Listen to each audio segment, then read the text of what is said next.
सैफ अली खान इन दिनों अपनी फिल्मों से ज्यादा अपनी शाही विरासत को लेकर हेडलाइंस में हैं।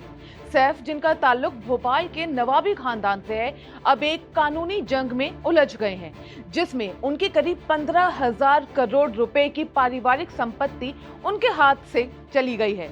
अब ये क्यों हुआ, कैसे हुआ, ये सब बताएंगे आज की इस न्यूज रिपोर्ट में। मामला भोपाल के आखिरी नवाब हमीदुल्लाह खान की प्रॉपर्टी से जुड़ा है।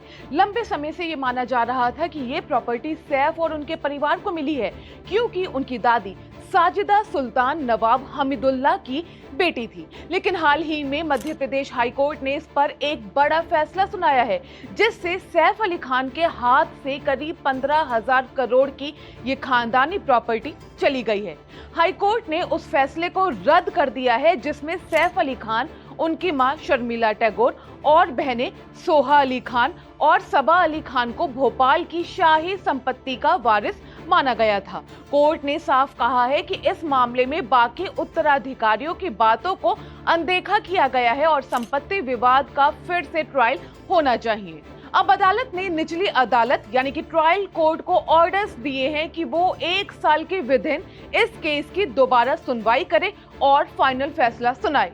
इस पूरे मामले को और पेचीदा बना दिया है भारत सरकार के उस कदम ने, जिसमें इस संपत्ति को एनिमी प्रॉपर्टी डिक्लेयर किया गया था। अब सवाल ये आता है कि एनिमी प्रॉपर्टी क्यों है, क्या है? तो वो समझने के लिए सबसे पहले आपको ये समझना होगा कि एनिमी प्रॉपर्टी एक्ट आखिर है क्या। दरअसल एनिमी प्रॉपर्टी एक्ट के तहत अगर कोई व्यक्ति भारत पाकिस्तान बंटवारे के दौरान पाकिस्तान चला गया हो और उसकी भारत में कोई भी प्रॉपर्टी हो, तो उसे भारत सरकार अपने अधिकार में ले सकती है। नवाब हमीदुल्लाह खान की 3 बेटियां थीं। इनमें से एक आबिदा सुल्तान पाकिस्तान चली गई थी। सरकार का कहना है कि चूंकि आबिदा सुल्तान ने पाकिस्तान की नागरिकता ले ली थी, इसीलिए उनका हिस्सा एनिमी प्रॉपर्टी माना जाएगा। यही रीजन है कि अब पूरी प्रॉपर्टी कंट्रोवर्सी में उलझ गई है। अब फिलहाल भोपाल की इस 15,000 करोड़ की प्रॉपर्टी में कई हिस्टोरिकल और आलीशान इमारतें भी शामिल हैं। उनके बारे में जान लेते हैं। तो इसमें शामिल है फ्लैग स्टाफ हाउस, नूर उस सभा पैलेस, ये अब एक लग्जरी हेरिटेज होटल के फॉर्म में एक्टिव है। दार अस सलाम, हबीबी हाउस, अहमदाबाद पैलेस और कोहे फिजा क्षेत्र की कई एक्सपेंसिव प्रॉपर्टीज। इन सभी प्रॉपर्टीज की कुल कीमत आज के समय में 15,000 करोड़ से ज्यादा बताई जा रही है। अब इस मामले की कानूनी टाइमलाइन को समझते हैं। ये मामला कोई नया नहीं है। 2014 में भारत सरकार ने भोपाल की इन प्रॉपर्टीज पर एनिमी प्रॉपर्टी एक्ट के तहत नोटिस जारी किया था।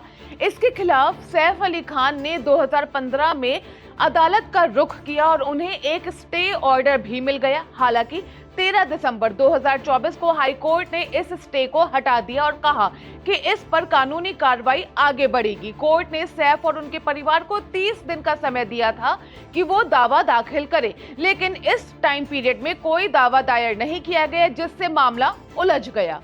प्लस नवाब के बाकी उत्तराधिकारियों ने ये दलील दी कि प्रॉपर्टी का बंटवारा उस कानून के तहत होना चाहिए जो नवाब की मौत यानी कि 1960 के समय लागू था।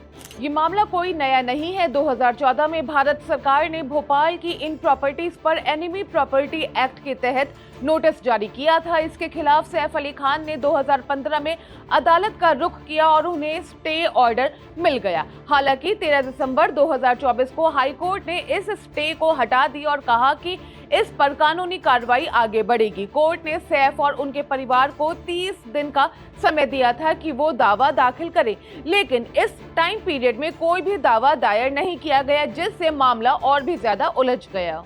प्लस नवाब के बाकी उत्तराधिकारियों ने ये दलील दी कि प्रॉपर्टी का बंटवारा उस कानून के तहत होना चाहिए जो नवाब की मौत यानी कि 1960 के समय लागू था, यानी कि मुस्लिम पर्सनल लॉ शरीयत एक्ट 1937। उनका कहना है कि निचली अदालत ने सिर्फ सैफ और उनके परिवार को उत्तराधिकारी मानते हुए जो फैसला सुनाया था वो अधूरा और पक्षपाती था। इसी के बेसिस पर उन्होंने 1999 में ही एक याचिका दाखिल की थी, जो अब जाकर असर दिखा रही है। ये मामला सैफ अली खान के लिए सिर्फ प्रॉपर्टी का नहीं है, बल्कि शाही विरासत और पहचान का भी है। अगर ट्रायल कोर्ट में दोबारा सुनवाई में सैफ पक्ष कोई दावा नहीं करता या हार जाता है तो ये प्रॉपर्टी हमेशा के लिए सरकार के अधिकार में चली जाएगी और उम्मीद यही जताई जा रही है कि 2026 तक इसमें फाइनल जो जजमेंट है वो आ जाएगा और इस प्रॉपर्टी को एनिमी प्रॉपर्टी हमेशा के लिए मान लिया जाएगा। ये मामला सिर्फ सैफ अली खान की प्रॉपर्टी का नहीं है, ये भारत के विभाजन के बाद बचे हुए सांस्कृतिक और कानूनी कॉम्प्लेक्सिटीज की मिसाल भी है। ये दर्शाता है कि शाही खानदानों की प्रॉपर्टीज आज भी कैसे पुरानी राजनीति, पारिवारिक विवादों और कानूनी पेचों में उलझी हुई है। एनिमी प्रॉपर्टी एक्ट के तहत ऐसे कई और मामले देश भर में हैं जहां हजारों परिवार पीढ़ियों से अपनी विरासत के लिए अदालतों का चक्कर काट रहे हैं।